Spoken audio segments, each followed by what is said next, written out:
Good morning students, मैं दीपक कुमार और आइए आज हम यूटेट 2026 जो कि सितंबर को में होने वाला है उसकी तैयारी कर रहे हैं। और उसकी तैयारी में हमने मैथ्स का नंबर सिस्टम जो टॉपिक था उसके कुछ हमने बेसिक क्वेश्चंस देखे थे, उसके टॉपिक को हमने स्टार्टिंग से पूरा पढ़ा था और अब हम उसके कुछ MCQ क्वेश्चंस को करने जा रहे हैं। आज की क्लास में जो हमने क्वेश्चन लिए हैं वो 9 से 10 क्वेश्चन ले रखे हैं, जिसमें से आपको 2 से 3 क्वेश्चन यूटेट 2026 में देखने को मिलेंगे और यहाँ से क्वेश्चन आते भी हैं। तो आइए देखिए आज की क्लास में आपका जो पहला क्वेश्चन है ये है 253 में कितनी इकाई की संख्या है, यानी कि how many ones are there in 253। हम क्या करते हैं, जैसे हम इकाई समझते हैं तो इकाई का अंक निकाल देते हैं। जैसे हमारे पास लिखा है 253, हम सीधा सीधा से क्या करेंगे बच्चे, जैसे इकाई पढ़ा यहाँ पे लिखा हुआ तो बच्चे बोल देंगे सीधा सीधा इसका आंसर 3 बोल देंगे, जो कि क्या हो जाएगा, आपका आंसर गलत हो जाएगा।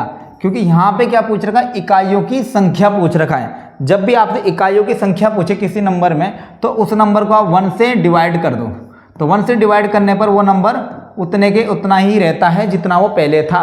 तो इसलिए उस नंबर में इकाइयों की संख्या भी उतनी ही होती है जितना कि वो नंबर रियल में होता है। तो कितनी हो जाएगी इसमें, ऑप्शन बी 253 कितनी हो जाएगी, इकाइयों की संख्या हो जाएगी इसमें। समझ आए यहाँ तक? तो इसका नेक्स्ट क्वेश्चन देखते हैं। इस टाइप के क्वेश्चन कई बार सीटेट में पूछ भी रखे हैं और आते भी हैं यहाँ से, ठीक है। क्वेश्चन नंबर 2 है 96 में कितनी इकाई की संख्या है। अब 96 में पूछा, मैंने क्या होता है 1 से डिवाइड लगाना है और 1 से डिवाइड लगाने पर एक नंबर चेंज नहीं होता। आप सीधा सा डायरेक्ट ये आंसर बोल सकते हो। 96 में पूछा है इकाइयों की संख्या, तो आपका आंसर हो जाएगा 96। अगर पूछता इकाई अंक, अगर पूछता इकाई अंक, अगर पूछता इकाई अंक अगर वो पूछ लेता, यानी कि यूनिट डिजिट अगर वो पूछ लेता तो यूनिट डिजिट हो जाती है आपकी, जो कि राइट साइड से पहला नंबर होता है वही आपकी यूनिट डिजिट होती है। जैसे 96 लिखा है, राइट हैंड है, राइट साइड से पहला नंबर कौन हो जाएगा, 6, तो इसकी यूनिट डिजिट क्या हो जाती है आपकी 6 हो जाती है और ये क्या हो जाता है, इसका राइट आंसर हो जाता है, ठीक है। बट हमसे क्या पूछा है, इकाई की संख्या पूछा, तो इकाई की संख्या कितनी हो जाएगी 96 divided by 1 then equal to 96। तो ऑप्शन बी क्या हो गया हमारे पास, राइट आंसर हो गया 96। यहाँ तक समझ आया? तो आइए इसका एक और क्वेश्चन देखते हैं।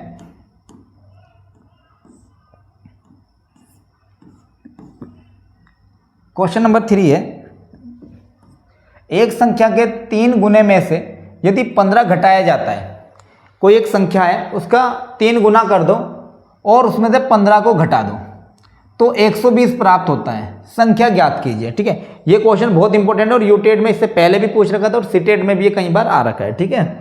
कि एक संख्या है उसके 3 गुने में से 15 घटाया जाता है। मान लेता हूँ मैं एक संख्या क्या है मेरे पास, संख्या जो है मैंने मान ली, जो संख्या है, संख्या को मैंने यहाँ पे x मान लिया, ठीक है। अब क्वेश्चन में क्या कह रखा है, एक संख्या के 3 गुना, संख्या का 3 गुना क्या हो जाएगा, 3 से गुना कर दो, कर दी भाई। आगे करें, यदि 15 घटाया जाता है तो 3 गुना करा, इसमें से मैं 15 घटा देता हूँ, लो भाई 15 घटा दिया तो 120 प्राप्त होता है। कितना प्राप्त होता है, 120। तो कितना प्राप्त होगा भाई, 120 प्राप्त होता है। तो संख्या ज्ञात कीजिए, संख्या मतलब x ज्ञात करना है आपको, ठीक है, क्योंकि संख्या क्या है, x है। ये माइनस का 15 उधर किस में जाएगा, प्लस में। ये कितना हो जाएगा, 3x इक्वल टू हो जाएगा, तो 120 से 15 जुड़ेंगे तो हो जाएगा 135। अब 3 गुणा करा, उधर क्या करेगा, भाग करेगा,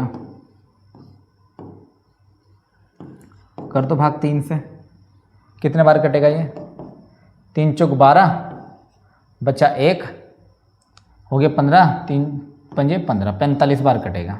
कितने बार, 45। तो x की वैल्यू कितनी आ गई, 45।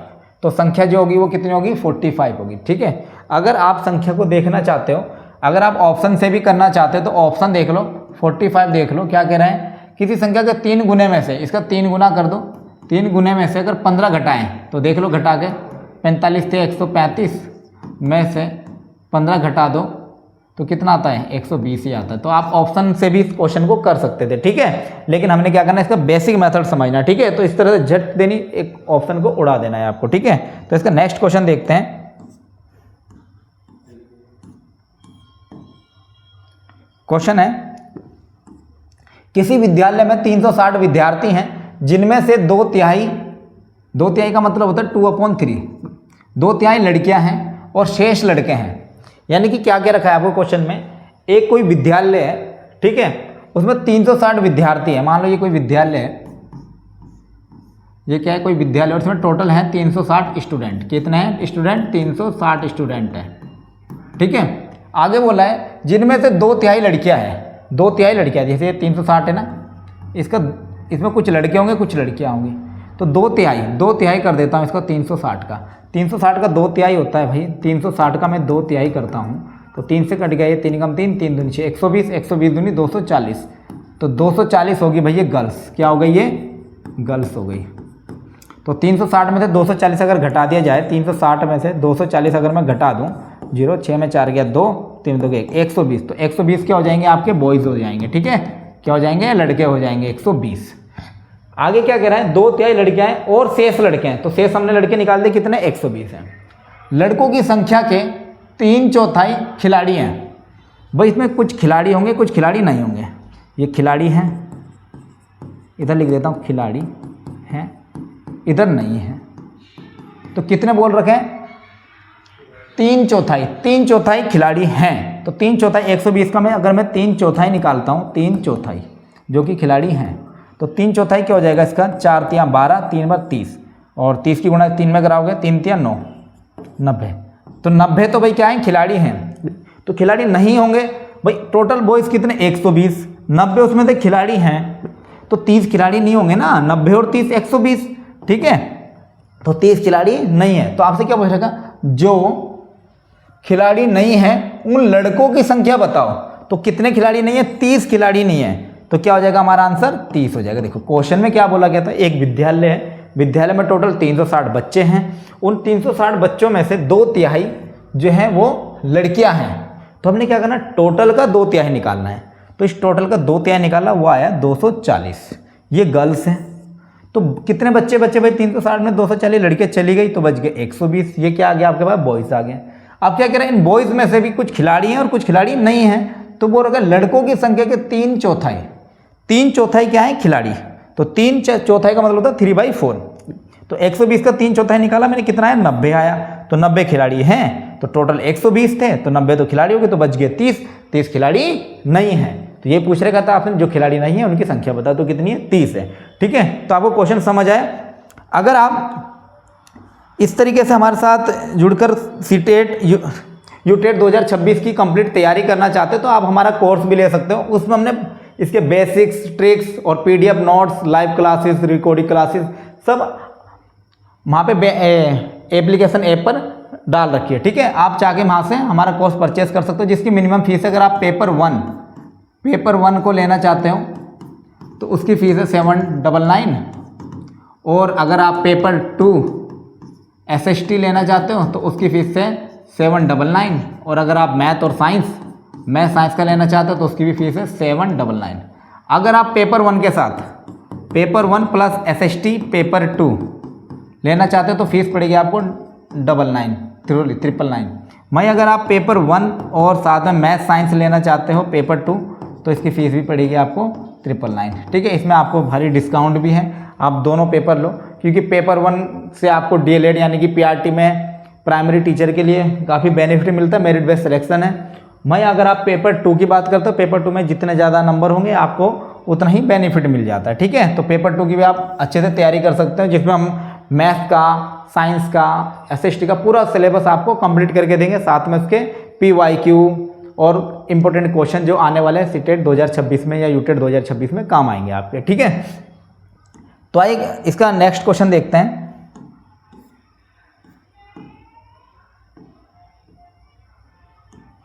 नेक्स्ट क्वेश्चन है क्वेश्चन नंबर 5, 2 अंकों वाली संख्या। देखो हमें पता है हमारे पास जो काउंटिंग होती है उसमें जो डिजिट होती है, हमें पता है डिजिट्स क्या होती हैं। डिजिट्स होती हैं जो 0 1 2 3 4 5 6 7 8 एंड 9, ये हमारे पास डिजिट्स होते हैं। कितने डिजिट्स होते हैं? 10 होते हैं। 0 से लेकर 9 तक सारी डिजिट्स होती हैं, यानी कि अंक होते हैं। क्या होते हैं? अंक होते हैं, इनको बोलते हैं हिंदी में अंक। और जो संख्या होती है ये जितनी भी डिजिट्स है सभी संख्या भी होती है। साथ में जो 10 है, 11 है, 12 है, ये सारी क्या है? संख्याएं। साथ में 0 से लेकर 9 तक ये भी क्या आती है? संख्या, यानी कि नंबर, ये भी नंबर होते हैं। ठीक है, समझ आ गया? जितनी भी डिजिट है वो नंबर होंगे, बट नंबर्स जो हैं वो डिजिट हो ऐसा पॉसिबल नहीं है। ठीक है, अब आपको 2 अंकों वाली संख्या कहाँ से शुरू होती है? भाई 10 से शुरू होती है और कहाँ तक चलती है, 99 तक चलती है। 2 अंकों वाली संख्या के दोनों अंकों का योग 7 है। ऐसी 2 अंकों की संख्या है जिसके अंकों का योग 7 है। अब आप सोच रहे हो पता नहीं कितनी संख्या होती है, जैसे मान लो 16 है, 16 के अंकों का योग भी 7 है।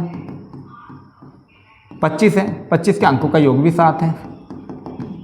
ऐसी बहुत सारी संख्याएं जिनके अंकों का योग 7 है। आगे क्या करें कंडीशन में, यदि संख्या में 27 जोड़ दिया जाए तो अंकों का क्रम उलट जाता है, वह संख्या है। अगर 27 जोड़ दे, जैसे मान लो बाई चांस अगर मैं 16 में 27 जोड़ता तो ये मेरा 16 का उल्टा यानी 61 होना चाहिए था, जो कि ऐसा नहीं है। ठीक है, तो 16 तो हमारे पास नंबर नहीं हो सकता। तो हमें वो नंबर बताना है कि ऐसा कौन सा नंबर है 2 अंकों का जिसमें अगर 27 जोड़े तो उसके अंक पलट जाए, इकाई वाला धाई बन जाए और धाई वाला इकाई बन जाए। ठीक है, तो आइए देखते हैं। देखो ये क्वेश्चन जो है आपका, अगर आप इसको ऑप्शन से करना चाहो तो ऑप्शन से बहुत आसान हो जाएगा। 2 अंकों वाली संख्या के अंकों का योग 7 है। देखो ऑप्शन में देखो क्या 7 आ रहा है, देखो 2 और 5 7, 5 2 7, 3 और 4 7, 4 और 3 7। भाई चारों ऑप्शन ऐसे हैं जिनका योग 7 है। आगे कह रहे यदि संख्या में 27 जोड़ दें तो अंक पलट जाते हैं। भाई जोड़ के देखता हूं मैं, अगर मैं पहले नीचे से शुरू करता हूं, ठीक है, अगर मैं इसमें 27 जोड़ता हूं तो 7 और 3 10 की 0, नहीं पलट रहे, 34 होना था तो 0 आ गया, ये तो नहीं हो सकता। इसमें जोड़ के देखता हूं 7 और 4 11 का 1, 43 होना था, ये भी नहीं हो सकता। 52 में जोड़ के देखता हूँ 27 प्लस 27, 7 और 2 9, इसका होना चाहिए 25, ये भी नहीं हो सकता। अब 25 में जोड़ के देखता हूँ मैं 27, 7 और 5 12 का 2, हासिल लगी 1, 2 और 2 4 और 1 हासिल का 5 52। देखो 25 में जैसे मैंने 27 जोड़ा ये बन गया 52। देखो अंक पलट के देख लो, 25 है, 25 का अंक पलट के बनना है ये 52। तो 27 जोड़ के देखता हूँ मैं इसमें, 5 7 12 का 2, कैरी लगी 1, 2 2 4 और 1 हासिल का 5। देखो पलट गया ना 52। ठीक है, तो हमारा राइट आंसर हो जाएगा ऑप्शन ए। तो इस तरीके से हम ऑप्शन से भी कई क्वेश्चंस को कर सकते हैं। ठीक है, तो समझ आया आपको ये क्वेश्चन। तो इसका नेक्स्ट क्वेश्चन देखते हैं।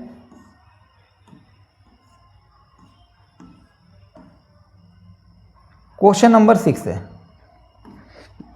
निम्नलिखित में से कौन 45 से पूर्णतः विभाज्य है। इस तरह के क्वेश्चन भी कई बार आपसे पेपर में पूछ रखे हैं। 45 की जगह आपको 36 बोल देगा, 36 की जगह आपको 25 बोल देगा।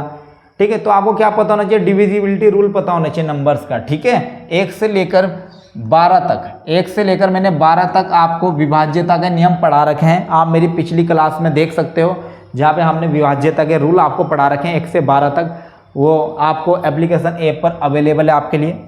ठीक है, तो ऐप का लिंक आपको डिस्क्रिप्शन बॉक्स में या प्ले स्टोर पे भी मिल जाएगा, सारथी कोचिंग सेंटर नाम से। ठीक है, आपको लगा निम्नलिखित में से कौन 45 से पूर्णतः विभाज्य है, यानी कि 45 से कंप्लीटली डिविजिबल है। देखो which of the following is completely divisible by 45। तो देखते हैं हम इन नंबर्स को देखते हैं। जैसे मान लो मेरे पास 45 है, आपको क्या करना है, ये बड़ा नंबर है, हमें 45 का टेबल भी नहीं पता और ये नंबर बहुत बड़ा होता है। तो 45 को ऐसे नंबर में ब्रेक कर दो जो आपस में कोप्राइम हो। कैसे हो, कोप्राइम हो। 45 को लिख देता हूं मैं 5 और 9। अब कई बच्चे बोलेंगे सर मैं तो 45 को लिखना चाहता हूं या लिखना चाहती हूं 15 मल्टीप्लाई बाई 3, 15 मल्टीप्लाई बाई 3। तो ऐसा भी लिख सकते हो, बट इस तरह से हमारा क्वेश्चन सोल्व नहीं हो पाएगा। ठीक है, हमारे पास क्वेश्चन को सोल्व करने के लिए ये आसान तरीका है कि हम नंबर को ऐसे फैक्टर में तोड़ें जो आपस में कोप्राइम हो। कोप्राइम मीनिंग ऐसे दो नंबर जिनका HCF 1 होता है। जैसे 9 और 5 है, सिर्फ 1 के टेबल में आते हैं, 1 के टेबल में आते हैं, इनका HCF 1 है, बाकी किसी के टेबल में नहीं आते। अब अगर ये नंबर कोई भी ऑप्शन वाला नंबर 5 और 9 से डिवाइड हो रहा है तो वो नंबर 45 से डिवाइड होगा। अब 5 का रूल क्या कहता है, 5 कहता है अगर किसी भी नंबर की यूनिट डिजिट यानी कि लास्ट में जो नंबर लिखा हो या तो 0 हो या 5 हो, तो मैं कहता हूं कि भाई वो नंबर मेरे से कटेगा। यानी कि सुनो, 5 कहता है कोई भी नंबर है यानी कोई भी संख्या है, अगर उसकी यूनिट डिजिट 0 है या 5 है तो वो नंबर हमेशा मेरे से कटेगा ही कटेगा, यानी कि डिवाइड कंप्लीटली होगा ही होगा। तो पहले मैं 5 का रूल अपनाता हूं। ऑप्शन ए में देखा मैंने यूनिट डिजिट यहाँ 5 है, ये कटेगा भाई 5 से। सेकंड में देखा 0, ये भी कटेगा 5 से। थर्ड में देखा मैंने 0, ये भी कटेगा 5 से। तो 5 से तो तीनों ऑप्शन क्या हो रहे हैं, डिवाइड हो रहे हैं। सारे के सारा क्वेश्चन का डिपेंड करता है 9 के ऊपर। 9 क्या कहता है, 9 कहता है अगर कोई नंबर है, अगर उसके डिजिट का सम, जैसे मान लो मेरे पास 81 है, इसकी डिजिट होगी इकाई दहाई, दोनों डिजिट को अगर मैं जोड़ दूं 8 + 1 कितना आ गया 9 आ गया, और 9 9 से डिविजिबल है, 9 एकम 9, तो ये नंबर 100% 9 से कटेगा। 81 9 9 जा 81। तो 9 कहता है डिजिट का सम, डिजिट का सम, डिजिट का सम 9 से कट रहा है या 9 का कोई भी नंबर है जो 9 के टेबल में आता हूं तो पूरा नंबर कटेगा। तो मैं 9 से ट्राई करता हूं। अब डिजिट का सम कर लेता हूं, पहले सीधा सा तरीका है, डिजिट का सम करो इसका। तो डिजिट का सम करता हूं, 3 और 3 6 और 1 7 और 1 8, 8 4 12 और 12 5 17, इसका सम आ रहा 17। 17 9 के पाड़े में नहीं आता, कैसे जोड़ना है देखो, ये नंबर है लिखा हूं मैं, पूरा बारीकी से जोड़ देता हूँ। 3 + 3 + 1 + 1 + 4 + 5 जोड़ा, 3 और 3 6 और 1 7 और 1 8, 8 4 12 और 5 17, नहीं करता। सेकंड वाले पे आओ, सेकंड है 3 + 0 + 6 + 9 + 9 + 0, तो 3 और 6 9 9 18 9 3 27, इसका सम हमारा 27। तो 27 तो कटता भाई 9 से, तो ऑप्शन 2 क्या हो जाएगा, इसका राइट आंसर हो जाएगा कि ये नंबर कटे। देखो 0 है यूनिट डिजिट, 5 से कटेगा, सारे डिजिट का सम 27 है, 9 से कटा है तो पूरा नंबर 9 से कटेगा। देखो थर्ड वाले ऑप्शन को भी चेक कर लेता हूँ मैं, 1 + 8 + 1 + 6 + 6 + 0, इनको ऐड करके देखता हूँ, 8 और 1 9, 9 और 1 10, 10 और 6 16 और 6 22, तो 22 तो नहीं करता ना 9 से। तो एक ही ऑप्शन है सेकंड ऑप्शन जो 9 से और 5 से दोनों से डिविजिबल है, और अभी हमने देखा 45 के फैक्टर करके 5 और 9 आ रहे हैं, ठीक है। तो 5 और 9 से दो कोई भी नंबर का डिवाइड हो रहा है तो वो 45 से भी डिवाइड होगा। तो इस तरह से हमें क्वेश्चन को चेक करना था, तो इसका राइट आंसर हो जाएगा ऑप्शन 2 306990। तो समझ आया आपको, इस तरह से हमें क्वेश्चन को अटेम्प्ट करना होता है पेपर में, ठीक है, और इसको काफ़ी स्पीड से भी करना होता है, ठीक है। आप स्पीड से कर सकते हो, आप सीधा आपने देखा 5 0 0 5 से कटेगा, फिर देखा 9 से सारे डिजिट फटाफट से जोड़ो और देख लो। आप ऐसा भी देख सकते हो 3 और 6 9 9 9 9 कट रहा है, सीधा सिंपल सा।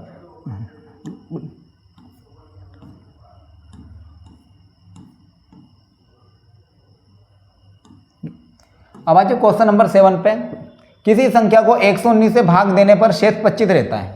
कोई संख्या ऐसी है, अगर आप उसको 119 से भाग दोगे तो 25 शेष आ जाएगा, रिमाइंडर 25 आएगा।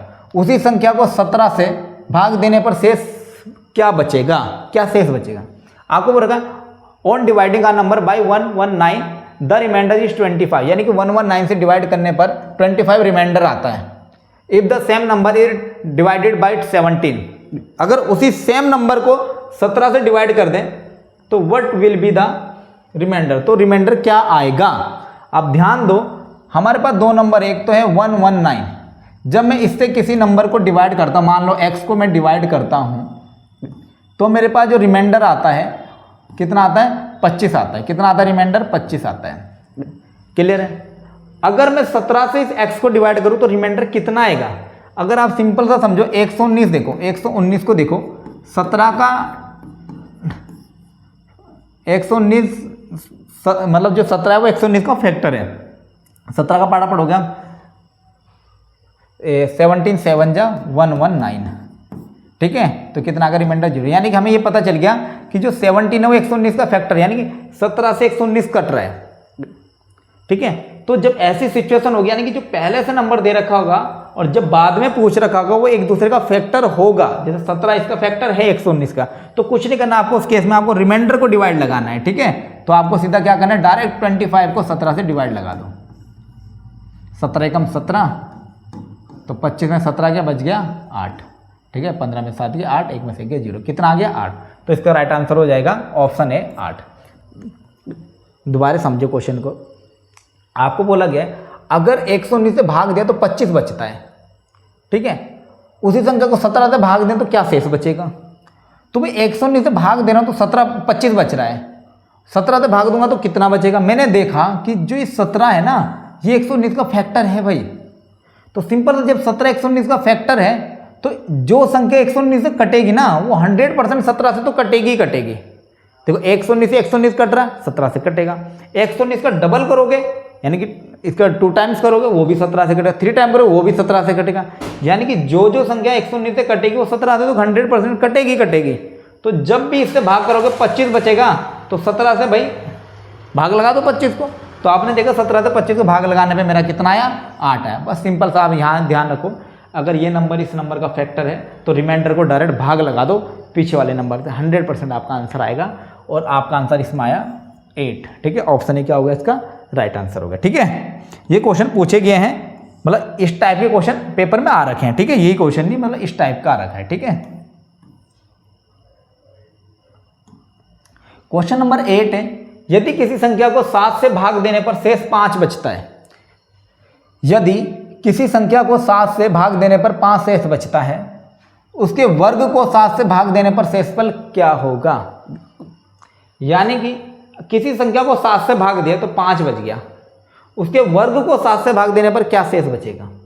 तो सिंपल था, 7 से भाग देने पर मैंने 7 से किसी संख्या को भाग दिया, मान लो x को भाग दिया, तो मेरे पास जो रिमाइंडर आया वो 5 बच गया। उसके वर्ग को 7 से भाग देने पर, संख्या के वर्ग को 7 से अधिक हो, ये इससे कट रहा, बिल्कुल डिविजिबल है, 5 बचता है, तो उसके वर्ग को, किसके वर्ग को 5 शेष बचता है, तो उसके वर्ग को 7 से भाग देने पर शेषफल क्या होगा, यानी कि संख्या के वर्ग को। तो क्या करो आप, जो रिमाइंडर आ रखा है ना इसका वर्ग कर दो, 5 का वर्ग करोगे आप तो बनता है 25। तो इस 25 को क्या करो आप 7 से डिवाइड लगा दो, तो 7 या 21, तो कितना आ गया 4। तो ऑप्शन सी क्या होगा इसका राइट आंसर हो गया, ठीक है। दोबारा सुनो, आपको क्या बोला गया है कि किसी संख्या 7 से भाग दिया 5 शेष बचा, तो उस संख्या के वर्ग को 7 से भाग दोगे तो कितना बचेगा। मान लेता हूं मैं कोई संख्या है जैसे 12 है, ठीक है, ठीक है, क्या है मेरे पास 5 से बचता 12 है, अगर मैं 7 से इसको भाग लगाता हूं तो कितना बचा मेरे पास, 7 ही कम 7, बच गया मेरे पास 5। अगर मैं इसका वर्ग कर देता हूं, 12 का वर्ग होता है 144, इसके वर्ग को अगर मैं 7 से भाग करता हूं तो मेरे पास कितना शेष बचेगा, देखो 7 दूनी 14, आ गया 0, ठीक है। ये पूरा कंप्लीटली डिवाइड हो गया, तो ये कितने बार आ गया, ये 4 बच गया ना यहाँ पे, सीधा मैं 4 उतारा, ठीक है। ये तो आ गया 0, ठीक है, 4 उतारा, 4 में नहीं जाता तो यहाँ पे 0 लग के 10 लग जाएगी, ठीक है ना, क्लियर हो गया। तो कितना आ जाएगा रिमाइंडर 4 आ जाएगा, 10 में लगाऊंगा फिर यहाँ 0 बढ़ाऊंगा, ठीक है। तो कितने बार होगा 20 बार, ठीक है, 0 का 0 कितना हो जाएगा देखने एक बार, 20 में अगर मैं 7 की मल्टीप्लाई कर रहा हूँ, 7 दूनी 14, 140, ठीक है, 140 कंप्लीटली डिवाइड हो रहा है, ठीक है, मैंने सही करा, 0 पॉइंट लगे यहाँ 0 आ जाएगी, ठीक है। तो कितना रहा रिमाइंडर, अगर मैं डेसिमल ना लगाऊं तो 4 बच रहा है, ठीक है, ठीक है, कितना बच रहा है 4 आ गया, मैं तो रिमाइंडर से मतलब है ना, तो कितना आ रहा है 4 आ रहा है। आपने देख लिया, एग्जाम्पल लेके भी समझ लिया, तो इसका राइट आंसर हो जाएगा ऑप्शन सी, ठीक है। तो इसका नेक्स्ट क्वेश्चन देखते हैं।